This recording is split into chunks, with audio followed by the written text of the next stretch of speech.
ஈரேழு ஜென்மங்கள் எடுத்தாலும் உனை சேருவேன். வேறாரும் நெருங்காமல் மனவாசல் தன்னை மூடுவே.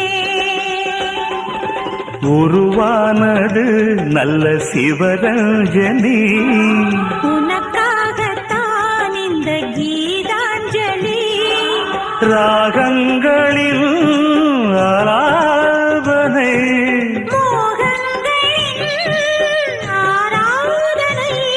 உடலும் மனமும் தழுவும் பொழுதில் உருகும் ஒரு ஜீவன்தான் உன் பாடல்தான் ஓயாமல் இசைக்கின்றது.